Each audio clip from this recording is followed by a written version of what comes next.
जय Maharashtra public. तर पुन्हा एकदा तुमचं स्वागत आहे माझ्या नवीन यूट्यूब ब्लॉगमध्ये.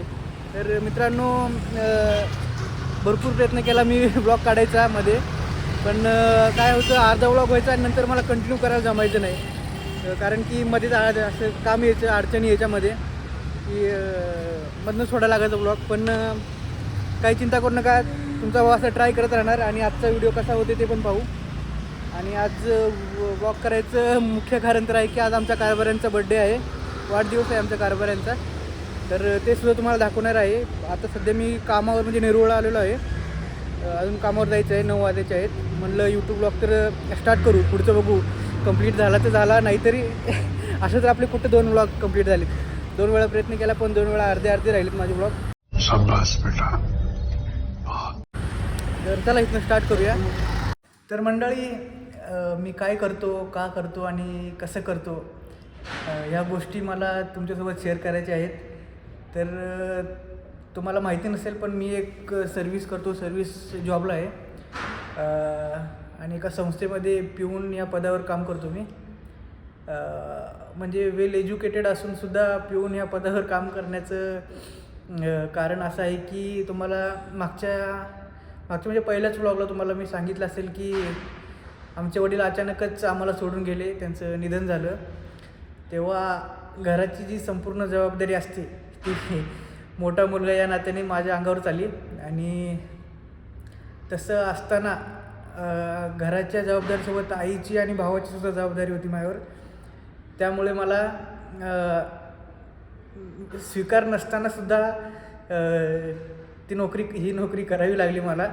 ते म्हणतात ना की एखादी गोष्ट आपण बिना मनाने किंवा मन नसताना स्वीकार करतो तर ती जास्त दिवस आपण असं लोकांना दाखवू शकत नाही की बाबा मला ही स्वीकार आहे. असं आपण नाटक करून किती दिवस करणार. तर 1 महिने, 2 महिने, 5 महिने, 1 वर्ष झालं आता. पण आता कसं होतं आहे, सहनशक्तीचं असं वरती चाललं सगळं. म्हणजे की काय करतो आपण या गोष्टीसाठी बनलोच नाही आहे. आपल्याला काय करायचं होतं आणि आपण सध्या काय करतो आहे, हा एक मोठा प्रश्न माझ्या आयुष्यात असा आला आहे की मला आता 2-3 महिने झालं ना, असं एकदम अशी चिडचिड होते, असं परेशान झालो मी या गोष्टीने की कसं काय होणार पुढं लाईफचं. आणि त्या गोष्टीमुळेच थोडासा डिस्टर्ब आहे मी. आणि कसं कोणाला सांगू पण शकत नाही ना. आईला सांगू शकत नाही, भावाला सांगू शकत नाही, मामा आहे मामाला सांगू शकत नाही. म्हणजे मी हे स्वतःच्या मनात असं दाबून ठेवलेलं आहे. ते आता कसं तरी बाहेर पडत आहे थोडं की असं कधी चिडचिडीत निघतं बाहेर, किंवा बोलताना असं आईशी बोलताना असं कधी असं चिडून बोलतो, तेव्हासुद्धा बोलून जातो आईला. तिलासुद्धा वाईट वाटतं, पण ते आता निघतं ना, असं किती दिवस ठेवणार मनात. असं दुखतं असं मला आतल्या आतच की काय आपण करतो आहे, आपल्याला हे करायचंच नाही आहे. तर असं काही तर आहे ते मला म्हणजे असं नाही म्हणायचं की जॉब वाईट आहे, पण ते मला करायचंच नव्हतं. पण कसं तरी काळजावर दगड ठेवून मी केलं माझ्या घरच्यांसाठी. पण आत्ता काहीतरी असं होते की आता नाही, बस झालं, आता सहनशक्तीच्या वरती गेलं हे सगळं. आत्ता सध्या तर मी डिसिजन घेतला आहे की आईला आणि मामाला सांगून टाकायचं, बाबा हे मला जमत नाही आहे, मला एक चान्स हवा आहे. पण ते देतील नाही देतील ती गोष्ट वेगळी, पण आपण सांगून टाकायचं, मनात ठेवायचं नाही की आता एक डेअरिंग करावी लागणार आहे मला की हे बोलून दाखवायचं मामाला. कारण की तोच आमचं सगळं काही पाहतो, कमी जास्त, किंवा आता आमच्यासाठी तोच आहे सगळं काही आमच्या वडिलांनंतर. तर हिम्मत करणार आहे मी, त्याशी बोलणार आहे. माझी लाईफ आता अशी चालू आहे की सकाळी उठायचं, नोकरीला जायचं, 5 वाजता सुट्टी होणार, परत दुसऱ्या कामाला जायचं, ते करायचं, घरी यायचं, जेवायचं, झोपायचं, सकाळी उठायचं, परत तेच करून आता जाम वैताग आला आहे. आता बघू पुढं काय होते ते. तुम्ही असणार ते माझ्यासोबत, माझं जे काय होईल पुढे त्याचे साक्षीदार तुम्ही असणार आहात. तर तुम्ही मला ॲप्रिशिएट करा आणि कमेंटमध्ये नक्की सांगा की माझं डिसिजन बरोबर आहे का नाही. कारण तुमचं सांगणंसुद्धा तेवढंच महत्त्वाचं आहे मला, की काय बरोबर आहे, काय चुकीचं आहे. आणि हे मी तुमचे कमेंट वाचून नक्कीच त्याचा विचार करणार आहे. तर नक्कीच कमेंट करा आणि सांगा की मी करतो आहे ते बरोबर आहे की नाही. आणि मित्रांनो, तुम्हाला एक किस्सा सांगायचा आहे. म्हणजे लाईफ आता एवढी बेकार परीक्षा घेते माझी की एक मजेदार किस्सा आहे. संस्थेचं काम होतं एक आणि मला पाठवलं बँकेत. मला ATMमधनं पैसे काढायचे होते. ATMमधून काय केलं, कॉलेजचं ATM होतं माझ्याकडं. ATM टाकलं, ATMमधनं पैसे काढले मी आणि माझं पॉकेट ठेवलं वरती. ATM पैसे घेतले, आलो मी कॉलेजवरती. अख्खा दिवस गेला, काय समजलं नाही. संध्याकाळी जेव्हा मी सुट्टी झाली 5 वाजता आणि कामाला गेलो कलेक्शनला. आणि कलेक्शनला गेल्यावर अरे खिशात हात टाकला, अरे गेलं कुठं पॉकेट. 15-20 मिनटं तर हँग मी, मला काहीच माहीत नाही. अरे काय झालं, कुठं गेलं पॉकेट. इकडं शोधतोय तिकडं शोधतोय, ह्याला फोन करतोय त्याला फोन करतोय. मग थोडं शांत झालो, बसलो थोडंसं एका जागेला आणि थंड डोक्याने विचार केला. तेव्हा लक्षात, अरे बापरे, आपण विसरलोय, ATMमध्ये विसरलोय. देखा आपने लापरवाही का नतीजा है. आता करायचं काय. पनवेलवरून परत निरोळला आलो. परत ATMमध्ये जाऊन पाहिलं. ATMमधला वॉचमॅन तर नव्हता. वॉचमॅन गेला तर सुट्टी, म्हणजे ती सुट्टी झाली ती. आणि ATMवरती तर पॉकेट नव्हतं. जाम घाबरलो. म्हणजे पैसे होते त्यात, पैशाचा काय विषय नाही. पैसे काय आपण लगेच कमवू. ते काय पैसे काय आज कमवायचे, उद्या परत येणार माघारी. आज गमवले तरी पण त्याच्यामध्ये माझं गाड्यांचं लायसन होतं, रिक्षाचं RC बुक होतं, गाडीची RC बुक होती, आधार कार्ड, पॅन कार्ड, सर्व काही त्याचं होतं माझं.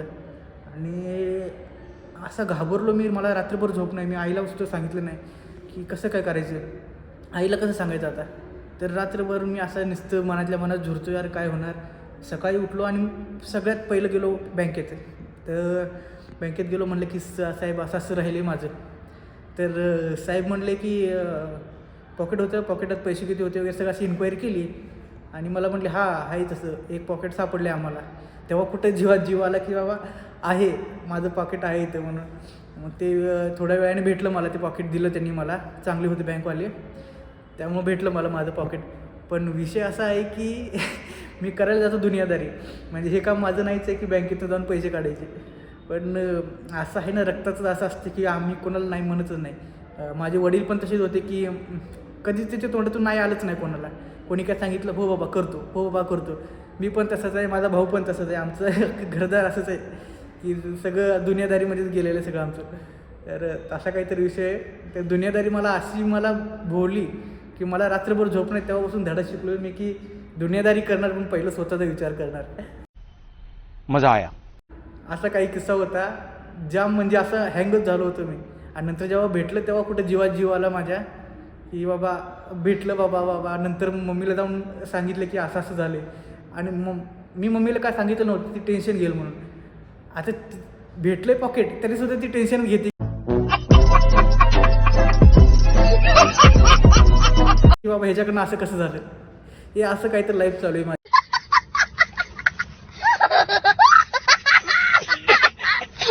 A few moments later. मित्रांनो, कामावरून सुटलेलो आहे, सुट्टी झालेली आहे.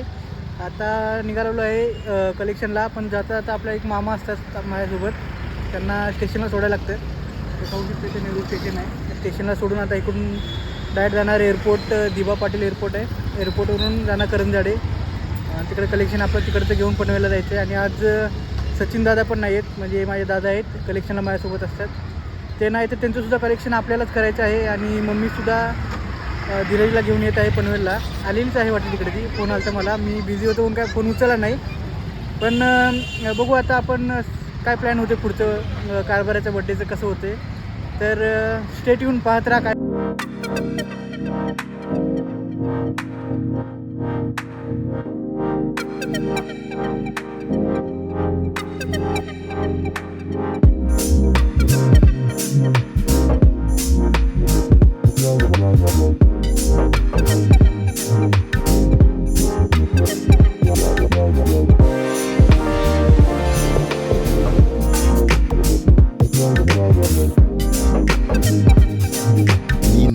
तर मंडळी, कलेक्शन चालू असतानाच आईचा फोन आला की ते दोघं आलेत पनवेलला. पण धीरजला कुठं बाहेर जायचं आहे त्याच्या मित्रांसोबत. तर आईला आपल्याला घेऊन जायचं आहे घरी. तर बघू अजून कलेक्शन बाकी आहे अजून. बघू कसं ॲडजस्ट होते. यायला लागेल तिकडं. इथून आईला मी घेऊन जाणार आहे. हॅपी बर्थडे, थांब की असं करा. Happy birthday.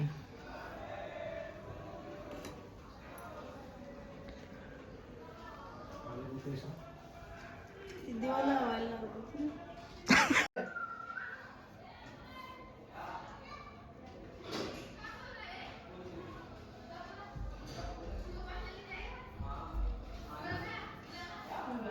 काय गिफ्ट विफ्ट देते की नाही? ती दिली. काय काय काय दिली? काय दिली?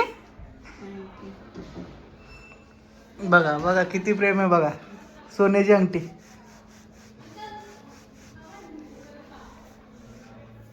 आमच्या टायमाला चेन फाईल मग.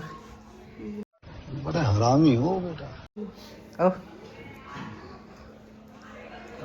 Birthday to you. Happy birthday to you. Happy birthday dear Karbari. Happy birthday to you.